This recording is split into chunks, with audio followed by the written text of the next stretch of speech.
Hey guys, how are you doing?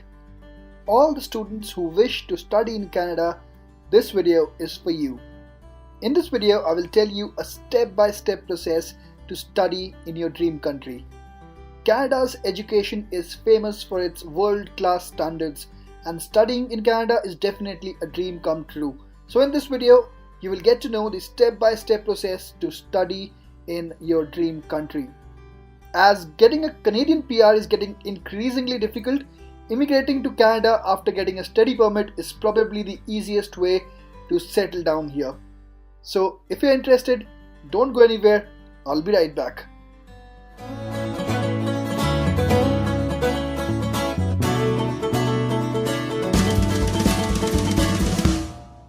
Okay, before I tell you the various steps involved in the complete process, it is important to understand the different intakes in Canada. Basically, there are three different intakes here in Canada. The first one is the September intake or the fall intake. This intake includes the most number of institutions offering the largest number of seats available in all the courses.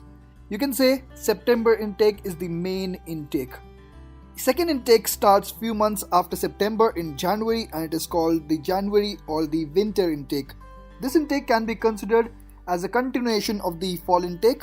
A fewer number of institutes offer courses in winter intake compared to the fall intake. Mostly the students who have missed the admission in fall intake would opt for this winter intake. Now the last one is the spring intake or the summer intake. This is also known as the May intake. This is the least preferred intake of all the intakes here in Canada that are available. Not many colleges offer a course during this spring session, and the ones that offer are very few. So, you now know that the main intake is the September intake, but there are other intakes as well. Okay, now when you know about all of these three different intakes, we can start discussing the different steps involved in the complete process. The first one is doing your own research. So it is very important that you do your research. Firstly, you should know that the entire process takes a lot of time. Starting from the first step to moving to Canada, it takes around 1 year time. Because it is one of the biggest decisions of your career, so you don't want to rush into taking any decisions. So you should start 1 year before when you want to start your studies here in Canada. So which points should you consider while doing your research? Number one, which course? You should be pretty sure about the course that you want to pursue here in your studies. You'll be required to finalize a specific major course when applying to study in Canada. The Canadian academic setup is quite flexible towards switching courses, although it is best to compare your options beforehand and choose a major that you truly are interested in pursuing. And while doing that, you should definitely make a point of its scope in Canada. When you're thinking of studying in Canada, most people, if not all, want to stay here, want to settle down here in Canada. So in your research, you should think of the scope of your studies. Is there a good scope of getting a job? What kind of package can you get after completing your studies? All those points should be kept in mind. Now after that, it comes down to selecting your university or colleges. I would suggest you pen down few universities and colleges where you want to get admission. We would come to this point in the next step. Now for those colleges and the universities that you have selected, you should know what are the exact requirements, and then only you would be able to prepare according to that. Now even IELTS requirements are different for different colleges. Even the same college, for different courses, the IELTS requirements are different. So you should know that well in hand. Now you should also be aware of the cost. What would be the fee? How much money do you actually need in hand if you want to go ahead implementing your plan of studying in Canada? You should be aware of the funding sources. If you're getting that money from your parents, let them know well in advance that you would need that amount of money so that they're also prepared. And talking of funding sources, you can also search for scholarship programs. There are various scholarship programs that are being offered by the universities and colleges, so you should definitely check for those as well. And last but not the least, you should definitely think about the location and the campus. So if you want to live in a bigger city, let's say Toronto, in that case you should look for universities that are in the GTA region. If you want to live in more of a quiet city, you can look for universities and colleges in the Waterloo region. Maybe going even further north, you can check for the universities in London.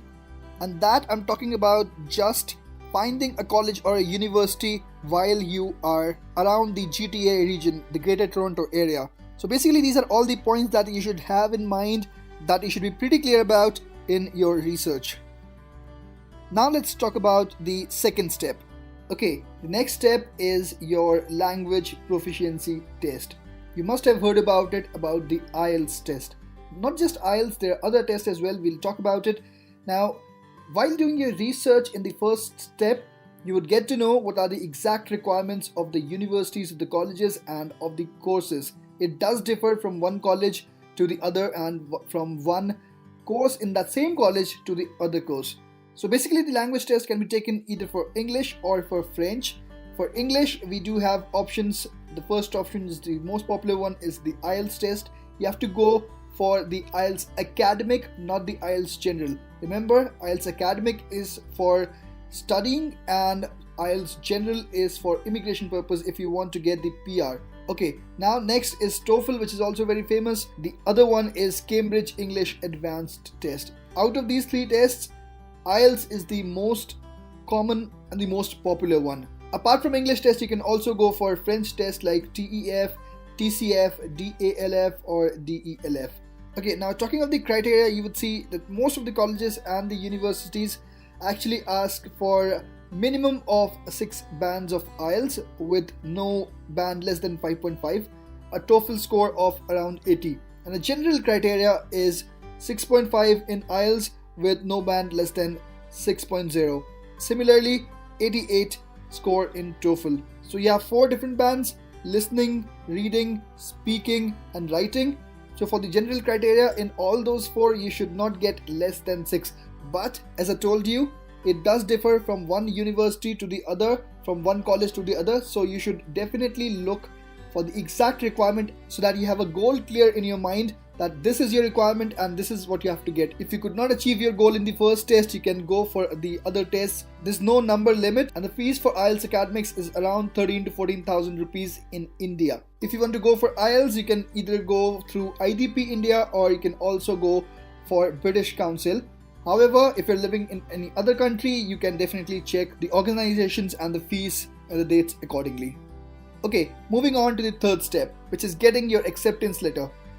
There are only 4 steps, so every step is crucial, and this step is important as well, because in this step you will get that acceptance letter, which is the mandatory document for your study permit. Without an acceptance letter from any university or college, you cannot get the study permit. So this is the most important document, and hence I've mentioned it as a separate step here. Now the acceptance letter must be from a DLI college. So while you are researching for the colleges or universities, you must make sure that those colleges and universities are designated learning institutions. DLI stands for Designated Learning Institutions.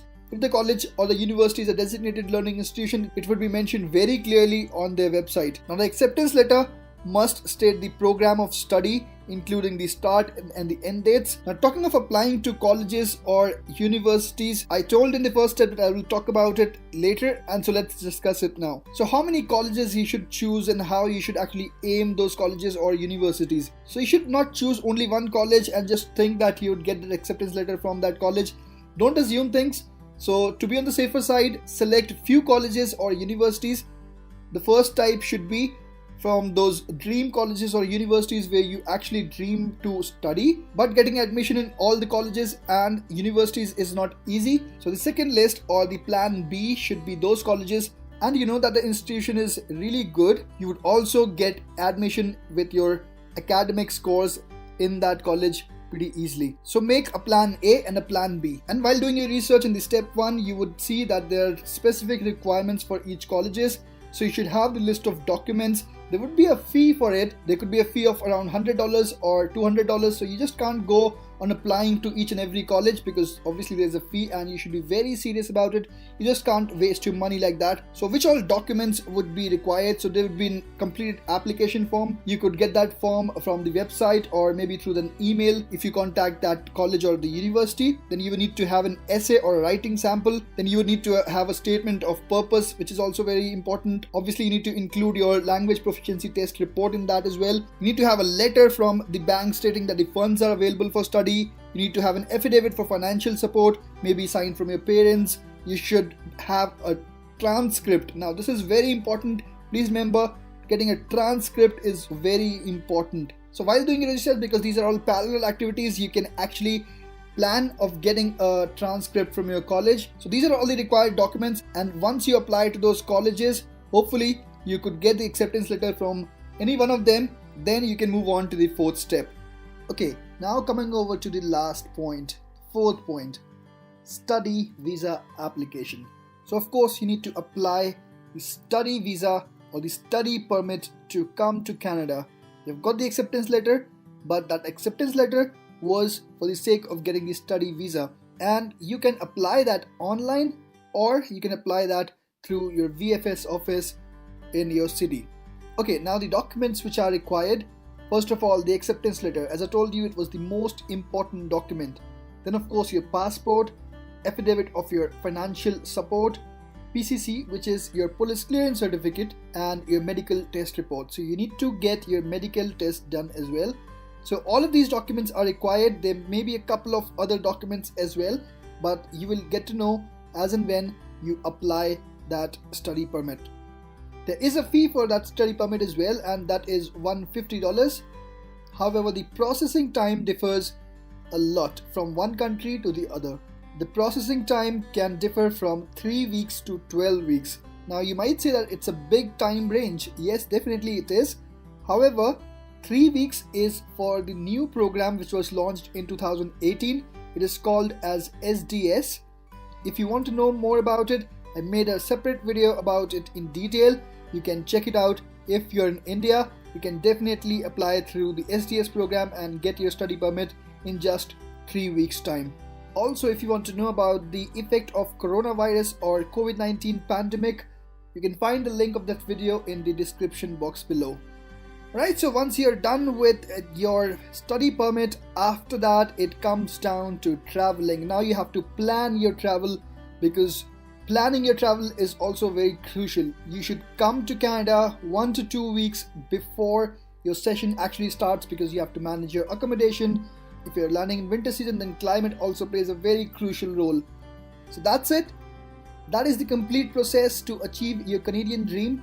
So thank you guys for watching this video. I just hope that the content shared in this video would be helpful for you guys. If you have any queries, please put them down in the comment section below. Please like this video, share it with your friends, and yes, if you haven't subscribed my channel yet, please click the subscribe button, because I regularly make videos like these. Thanks again for watching this video.